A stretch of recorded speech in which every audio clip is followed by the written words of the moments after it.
The Right Side with Doug Billings.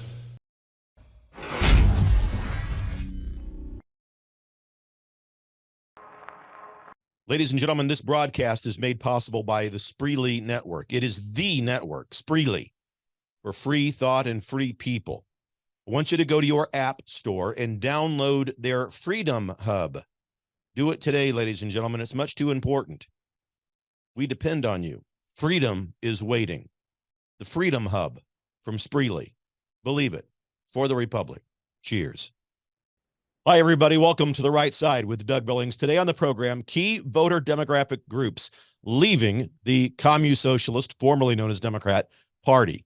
Black Americans, young Americans, leaving the Liberal Party in record numbers. Also, on the program today, I'm going to talk about what President Trump should do with government agencies in his second term of office. And we're going to talk about closing overseas military bases, why we should be doing that. All of that and some more. Ladies and gentlemen, The Right Side with Doug Billings is now upon you. Are you ready? Let's go. Hey everybody, my name is General Mike Flynn, and I'm here to do a big shout out for my great friend and one of the best in the business, Mr. Doug Billings. Right Side with Doug Billings, Right Side with Doug Billings. Doug is the future of the airwaves when it comes to independent broadcasters and podcasters. He is the new Rush Limbaugh. He's exactly what America needs right now, looking for honesty, looking for wisdom, looking for truth, looking for patriotism. Listen to Doug Billings at Right Side with Doug Billings. God bless you and God bless America, and thank you. Ladies and gentlemen, we are winning. We're winning, winning, winning. Welcome to The Right Side with Doug Billings. Are you ready? We are not liberal snowflakes who melt away in the face of tragedy, adversity, and challenge. We are a covenant nation under God, and his divine providence is not dead and it's not gone. It is living within each and every one of you. And you will bring it to life in such a way that the world has never seen before. We never back down. We never give up. We march forward.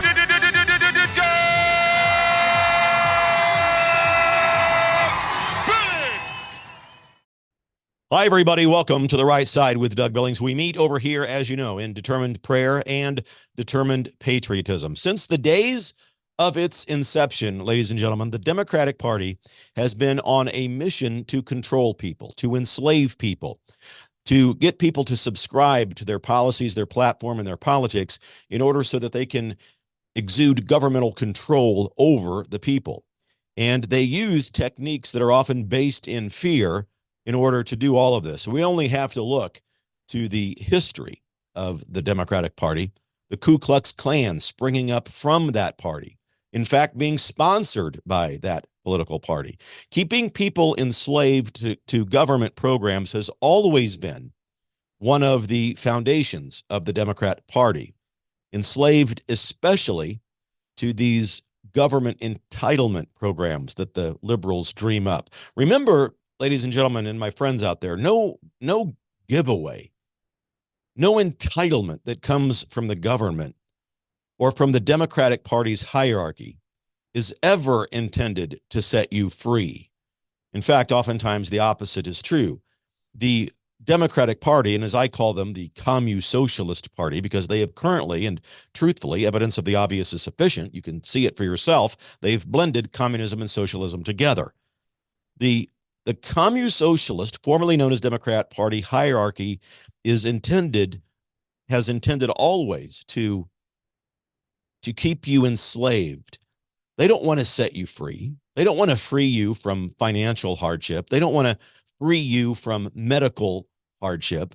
They don't want to free you from your health hardships that you may be facing.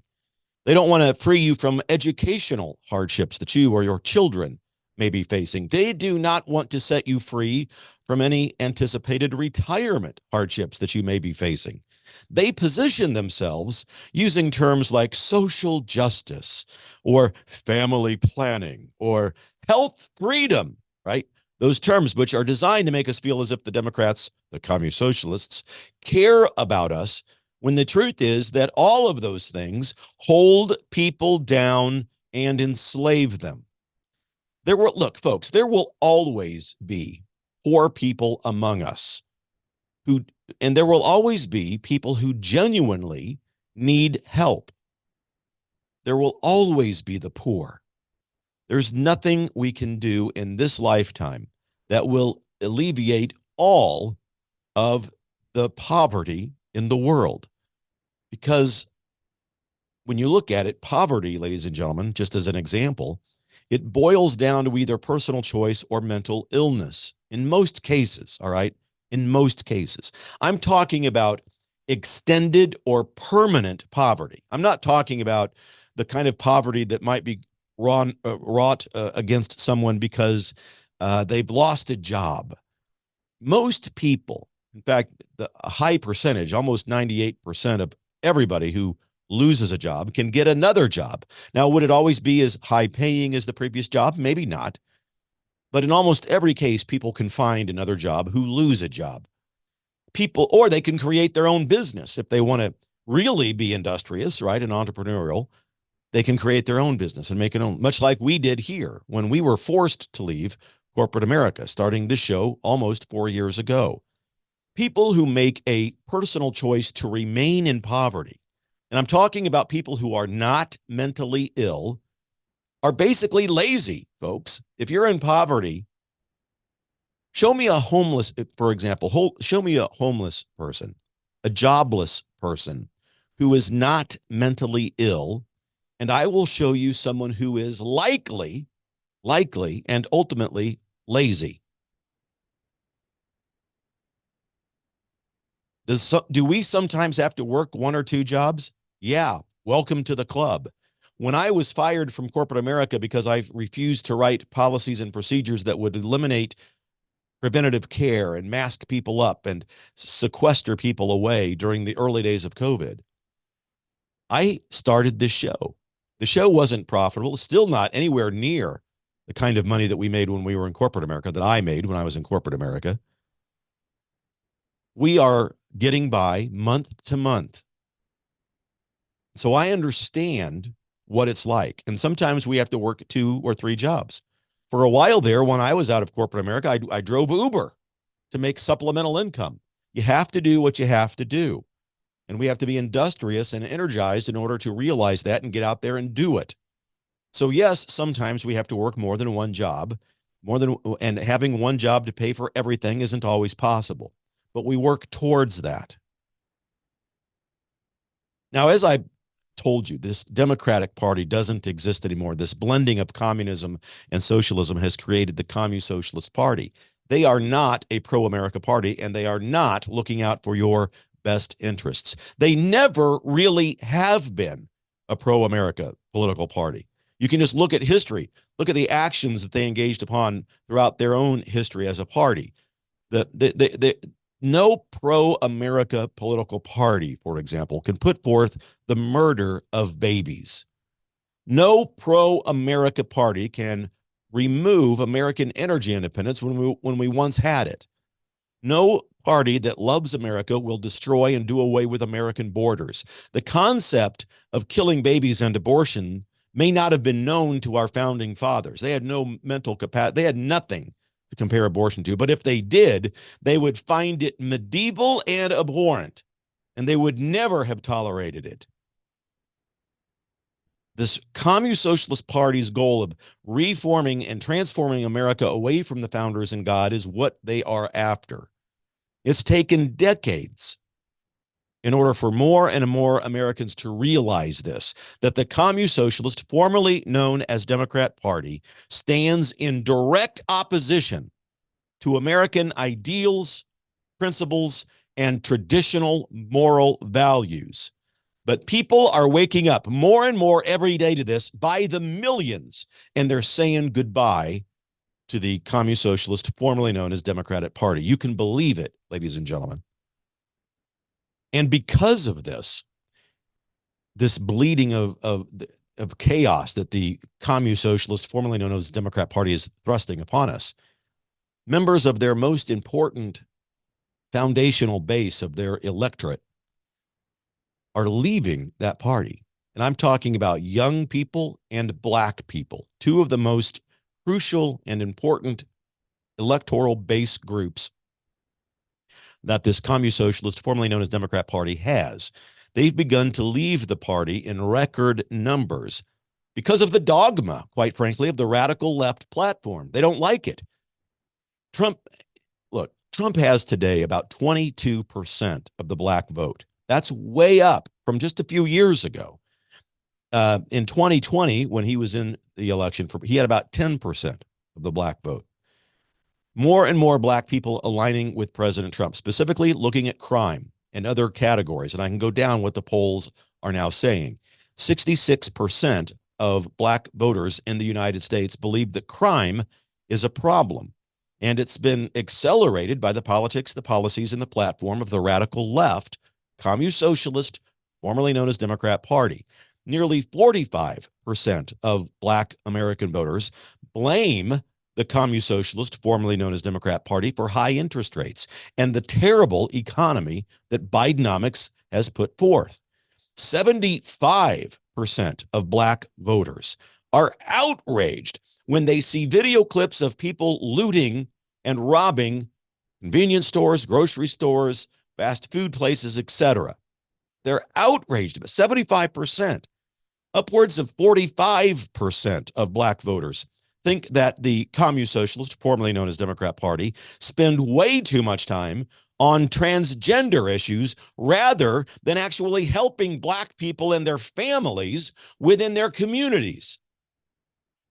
62% of black voters think that more money should be spent on things like charter schools, educational choice, and allowing parents to have more control over which schools their kids can attend. And 80%, a whopping 80% of black American voters think that transgender and the LGBTQ kook literature should be kept out of public schools, all the way up through and including high school. People should be over the age of 18. This is what American black voters feel in 80% of the time. Everybody should be over the age of 18 before being allowed to make decisions that involve the mutilation of your genitalia. In other words, going through gender reassignment surgery. That's a liberal, woke initiative that the vast majority of people stand directly opposed. Now, President Trump doesn't have the majority of the black vote yet, but he's gaining ground. He currently stands, I think I said misquoted earlier, 22%. There are polls that show Trump at about 25% of the black vote. But with those statistics that I just read you, you can tell that the tide is turning here. Trump needs to get, in my estimation, about 30% at least of the black vote. And he needs to go. He really does need to go to black communities, to the black voters, and explain why his policies, why his platform, his politics are better and more beneficial to the black community than those put forth by the Commusocialist, formerly known as Democrat Party. He, as president, by virtue of all of the things that he stands for, can enable the black community to experience what we all want. We all want more wonder, joy, and meaning in this life, and we can have it. And yes, those words I chose on purpose: wonder, joy, and meaning. We have a right to pursue those things per the words of our Constitution and our Declaration of Independence. For those of you who may have difficulty understanding what I mean, this finding of wonder, joy, meaning, only President Trump has provided those things from the White House in our lifetime. Mechanisms for less crime, more prosperity, more parental rights, energy independence, etc., where you can enjoy life. You've got more money to spend. You have more opportunity for jobs and security. We talked at the beginning of the show about the truth of the matter is many people have to work 2 or 3 jobs. With President Trump, you stand a better chance to have to work only 1 job, and your ability to create your own business is substantially enhanced. So I think Trump should go into these black communities. He should go after the politics, the platforms, and the policies they put forth, counterpose his, and he should go after Administrator Biden on the issue of racism, because Biden is the true racist in this situation. Biden is the one who attempted to veto anti-busing legislation. Biden, not Trump, stood and continues to stand in opposition to charter schools. Trump, and not Biden, campaigned for and signed on to the First Step Act, which significantly eliminated prison sentences that were usually harsh or disproportionately applied to black people, especially black men. It was a significant issue for many decades, this issue of unfair application of sentences and law against black people. Went on for decades, and President Trump came in, and within 4 years, he gave us the First Step Initiative. Administrator Biden pushed for and got strict, incredibly harsh sentences for nonviolent offenders during his time in the Senate in the 1990s. And you know what group that affected most was black men. That was Administrator Biden doing that. Administrator Biden was friends with Robert Byrd. Robert Byrd was a United States Senator and a Grand Cyclops, whatever that is, but a Grand Cyclops in the Ku Klux Klan. President Trump has never associated with such people. And don't confuse a photo op with meeting with people. Trump has had his picture taken with many, many people, celebrities, good and bad. He's never associated with, as a matter of course or friendship, with somebody like Robert Byrd.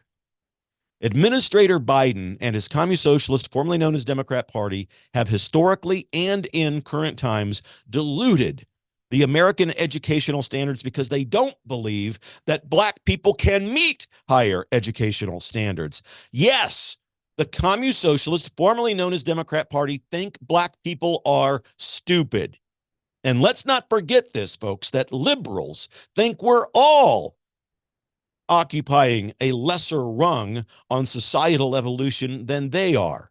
We're all lesser in their opinion. And this one, I mean, of all of them, this really angers me because it hurts everybody. The dilution of American educational standards. We no longer in New York have the ability to, or there's no longer the requirement to read as a basic tenet of graduation. The radical left want to dilute and diminish educational and academic standards in America, and they want to make people stupid. They cannot have an intelligent, critically thinking population in order to remain in power. They can't have it. So that's why they get rid of these things. You see how this is all a form of slavery? In certain parts of the country, the radical left is suggesting that we give up the ability to read as part of our educational assessment. Just let that sink in. And since the image of being a racist, quote unquote, is one that appears to be the one holding back black voters, President Trump needs to go on the offensive about that. President Trump should go to places like Fulton County, Georgia, make his case using these and other items to take the high ground and stake the claim of being the only candidate who is looking out for and indeed providing for better opportunities for the black community. And I think President Trump needs to come out and speak more about the media in specific terms about how they have attempted to label him as a racist. You guys may remember after he was elected, President Trump, the Super Bowl, he goes to these events, the great response he receives from the fan base. And even now, in current day, we see these clips on Instagram and YouTube and et cetera. And when he goes to these events, the crowd goes absolutely wild for him. And since the black votes are important to the Democrats, since the gain of the black voters for the Trump camp, the liberals are in panic mode because black voters represent their lifeblood. The gain of all of the black voters that Trump is experiencing is an existential threat to the liberal, the woke, the Commusocialist, formerly known as Democrat Party, and they depend heavily upon that group in order to retain power. And we're taking it away from them bit by bit. And this is part of the good news about what we're seeing. All right, ladies and gentlemen, up against a break here. Thank you for joining me. I'll be right back. Stay tuned. Don't forget, DougBillings.us. Head over there, DougBillings.us. Click on the support tab under the top heading and offer up a voluntary subscription and a donation to the program so that we can continue to bring it to you free of charge. I'll be right back after these messages. Cheers. The Right Side with Doug Billings. Ladies and gentlemen, what if I told you that you could change the trajectory of your aging process? Look and feel better, live younger, be more active, less pain when you move around, sleep better, diminish the lines and the wrinkles on your face? Really? This is what I'm telling you. It's possible.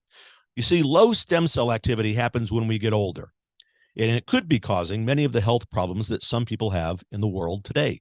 Because as we get older, we have less stem cell activity, which means we age faster and we heal slower. The secret is a clinically proven and patented phototherapy non-transdermal patch, whose technology is the result of over 90 clinical studies and over 20 years of research. Your healthier life can begin today, and you can discover true age reversal. Age reversal, ladies and gentlemen. Please go to liveyoungerwithdoug.us. liveyoungerwithdoug.us, ladies and gentlemen. Get over there today. Or if you'd like, text my name, Doug, to 41372. Doug, text it, 41372. And get over to liveyoungerwithdoug.us. Get younger, feel younger. I'm doing it. I'm wearing this patch. I feel great, and so will you. God bless you, ladies and gentlemen. For the Republic. Cheers. The Right Side with Doug Billings. Hi, everybody. Doug Billings here on the set of my show, The Right Side. I am standing shoulder to shoulder with Mike Lindell and his employees over at MyPillow.com. Use the promo code Billings when you go over there to MyPillow.com. Everything that you need. You already know about the sheets, the pillows, obviously the pillows, the slippers, the best slippers in the world, ladies and gentlemen. They even have dog beds and pet beds over there. I've got 2 of them for my service dog, Jet. Absolutely, I do. MyPillow.com. Stand shoulder to shoulder with me and Mike Lindell as we support his employees as he endeavors to become one of the refounders, if you will, one of the refounding fathers of our republic. It's the least we can do. MyPillow.com, promo code Billings. Please, ladies and gentlemen, MyPillow.com, promo code Billings. Believe it. For the Republic. Cheers. The Right Side with Doug Billings. Hi, everybody. Welcome back to The Right Side with Doug Billings, where I stand shoulder to shoulder with you to express ways that we can find the wonder, the joy, and the meaning that God and our Constitution enable us to discover in this life. So we see all of these cases. I do think Trump needs to address these things that are being flung against him. I think that we don't ever see on the mainstream legacy media, you don't see these things being reported. That this huge, vast swath of the black vote and of the young voting group bloc is going to President Trump. You don't see it reported because they don't dare promote anything like that. They don't. The legacy media can't afford to let that news get out. There are some studies that are showing that 40% of the black audience doesn't even know that President Trump was the one who championed, campaigned for, and got passed the First Step Act, which, as I said earlier, significantly reduces and eliminates harsh and unfair sentencing of black people, especially black men. And an interesting part of this black community support for President Trump is that unfortunately, there is a gender gap in the amount of support the black community is giving between black men and black women. Currently, only 11% of black women are going for and voting for President Trump, while 31% of black men favor President Trump. So most of that, I think, is due to the fact that the media and the Commusocialist, formerly known as Democrat Party, give most of their attention to the demographic of black women. I think they just pay more attention to the women in that category because, look at who they've nominated for positions of power.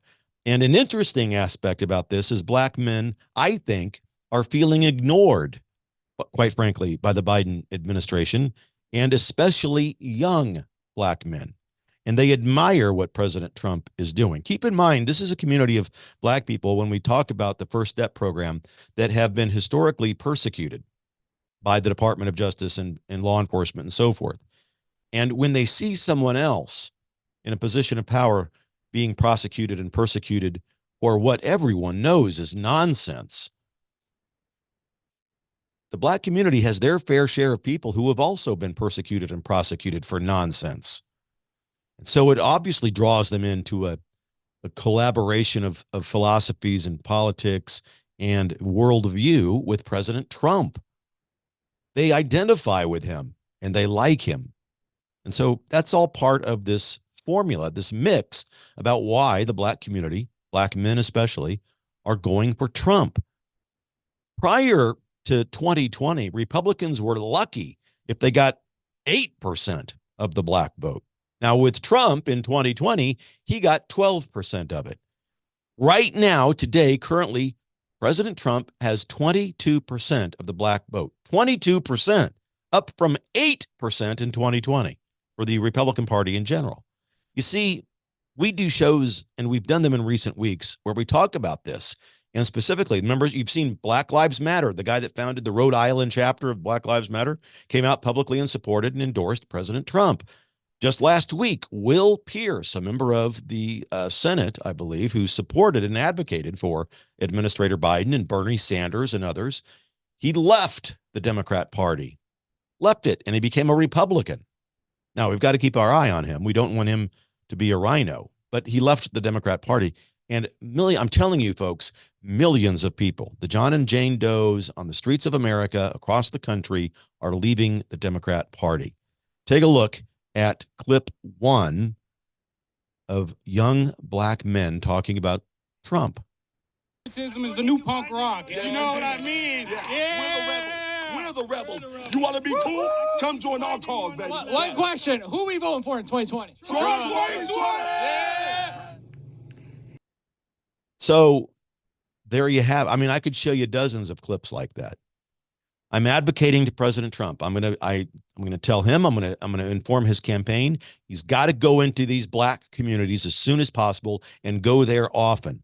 And finally, today, before we leave, I do want to kind of switch gears and talk about vice president and cabinet and for President Trump's next term in office. Now, I can say this because it's part of the discussion that's in the public domain anyway. With regards to vice president, Tucker Carlson is being considered. He's on the list.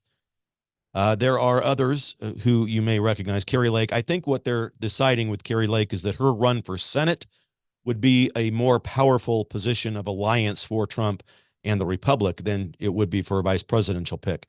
But Tucker Carlson is interesting because you can't help but think Tucker Carlson in his current role, it's a role of power. He has high influence capabilities. He can influence millions, multiple millions of people in his current role. Would he, the question is, be able to continue to do that, continue to have his podcast, his show, and at the same time be a vice president? What a dual role that would be. But is it feasible? Would Tucker be able to, and he should be able to, because I advocate that he should keep his show.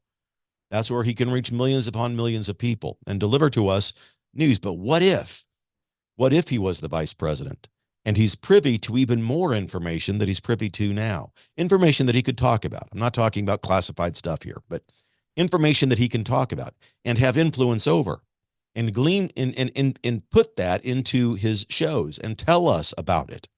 I mean, that would be the double whammy of power right there.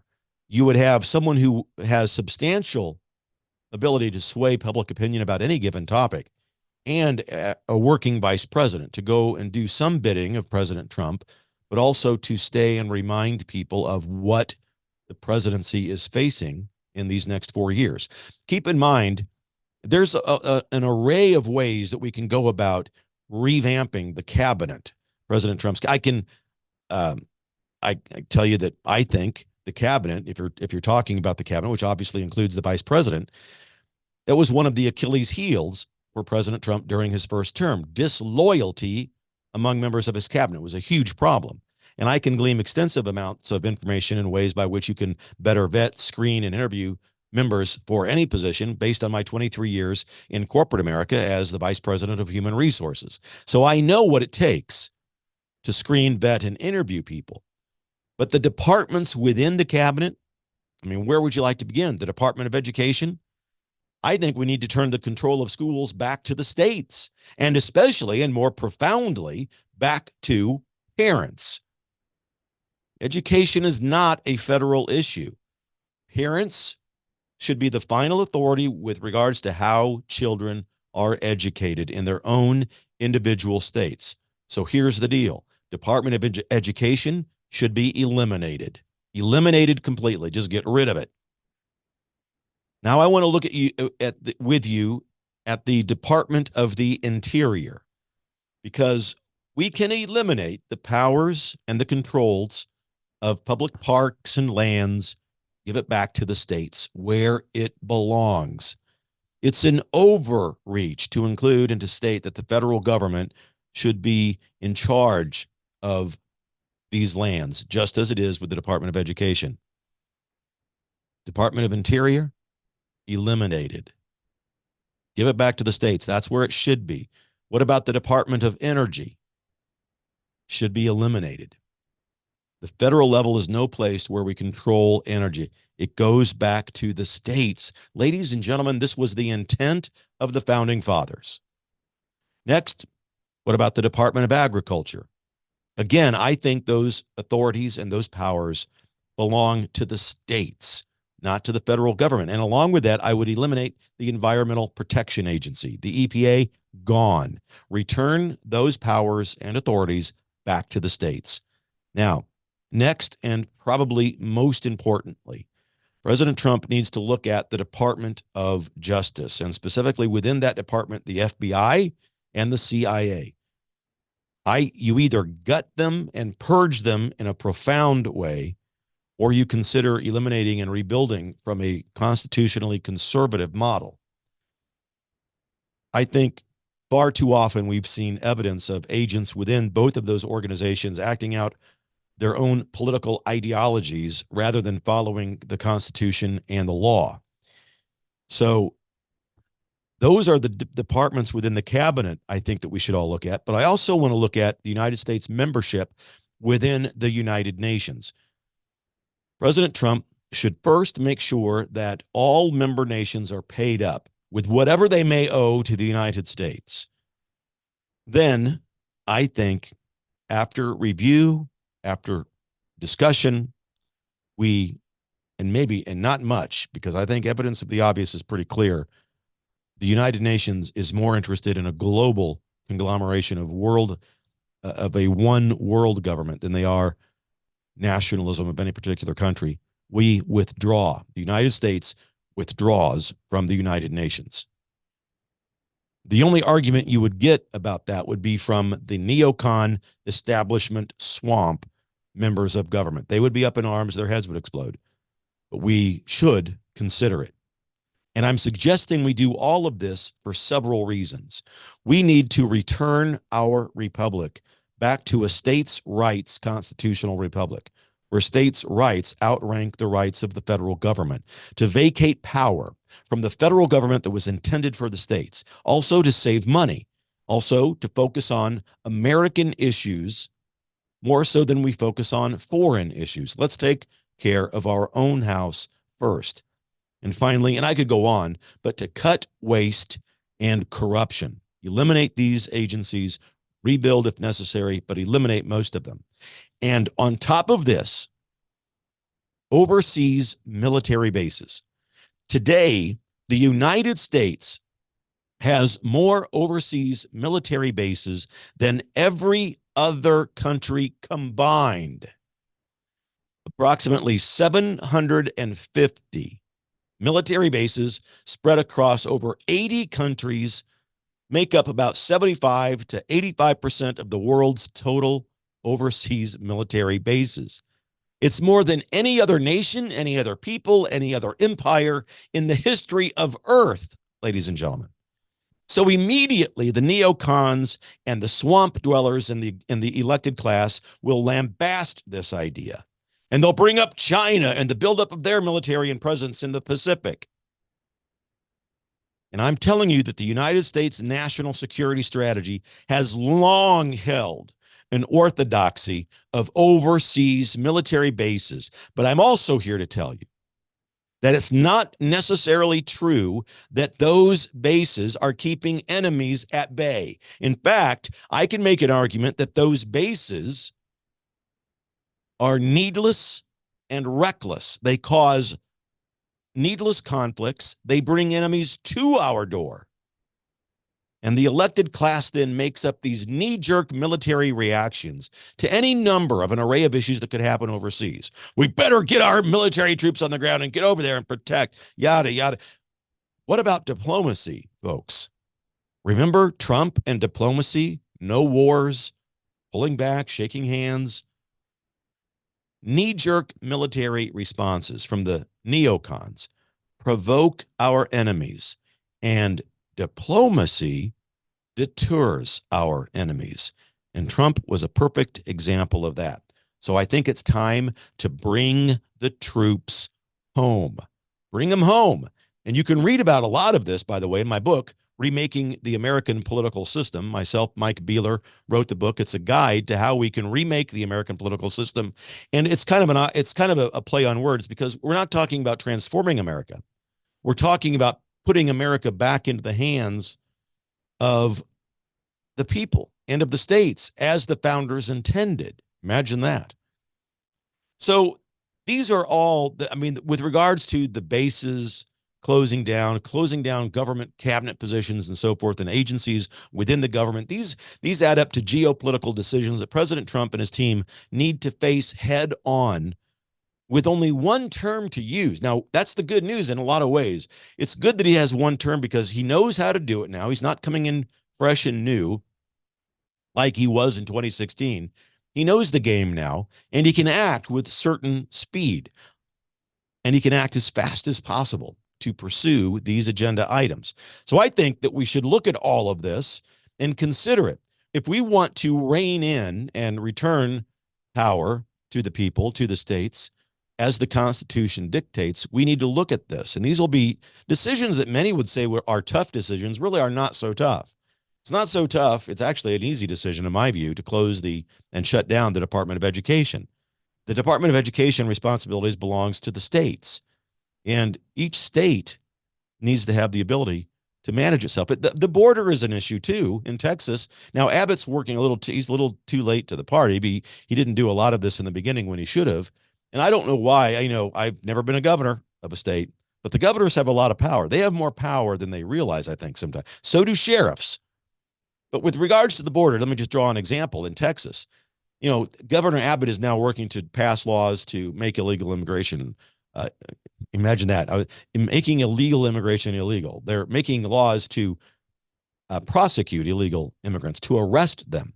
Then we need to work on deportation. President Trump has already said that when he's back in office, he's going to engage in the largest deportation in the history of the country. And he should. That's not immoral. That's not anti-human rights. It's moral. We need to return these people, get them out. We need to think about, ladies and gentlemen, shutting down access to all immigration for a period of time so as to examine who the hell's gotten into our country here. Who do we have here roaming around? And we need to, instead of giving the IRS, and I left them off the list, but yes, we should eliminate the IRS. But instead of giving them $80 million or whatever the number was to hire 80,000 new armed agents, we give that money to the Border Patrol and to our Homeland Security to go after the people that are here unfettered, unchecked, and who we suspect may have ties to people and groups who want to act out in nefarious ways against our republic. Because, ladies and gentlemen, not to fearmonger here, but we have to face the real possibility that there are terrorists right now making plans to do harm to our people, to our infrastructure, our water supply, etc. And I've told you before, I was the first person to say it several months, if not a year or so ago. There will be another terror attack here, and it will be directly a result of the Biden border policy, letting everybody come in unfettered, unchecked. And we're going to have to face that. And I think, and other colleagues of mine have said it too, that you will see schools be targeted. And I mean, much like what we saw in Israel, terrorists going in at gunpoint, not only killing people, but taking people hostage at schools, grade schools, kindergarten, all the way up through high schools. And I think we have to look at the fentanyl issue in a serious way, because they can poison water supplies, fentanyl is a big, big problem. And there's more fentanyl in the United States than ever before, and as much that could kill everybody in this country a few times over. We've got to address it. We've got to get a grip on these things. And I know that people are beginning to realize that President Trump is the only one that can lead these efforts. Now, let me say something else about the future cabinet. I think there should be a position created, the Department of Accountability. Well, I've spoken with General Michael Flynn about this. You can tell I'm smirking if you're watching the program when I mention the Department of Accountability, because I am saying it partly in jest, but also with a bit of seriousness. The Department of Accountability, headed up by General Michael Flynn, would be in charge of what I just have laid out for you during the course of this show: the elimination, the gutting, the purging, the recreation, the rebuilding of whatever these government agencies that I've spoken about. The Department of Accountability, under the leadership of General Flynn, gutting, cleansing, purging the Department of Justice, the FBI, the CIA, eliminating the Department of Education, the Department of Energy, the IRS, etc. That's where we need Flynn. In my opinion, the Department of Accountability, a new cabinet position created to eliminate the excess, and other government agencies have people in them that set policies. Non-elected people who are actually setting the policies and the tone of government should be eliminated. Setting the tone and the policies of government belongs to Congress and the president, not to organizational partisan hacks. A lot to think about, ladies and gentlemen. And I think a lot of this can be achieved. And I think we'll look forward to seeing it when President Trump is back in office. People leaving the Democrats and going over to Trump in great numbers. So much good news around us. Now, we need to remain vigilant. We know that we have an election system that we need to be vigilant about and keep an eye on. But there is good news around us. Stay the course. Do not relent. Continue to get involved.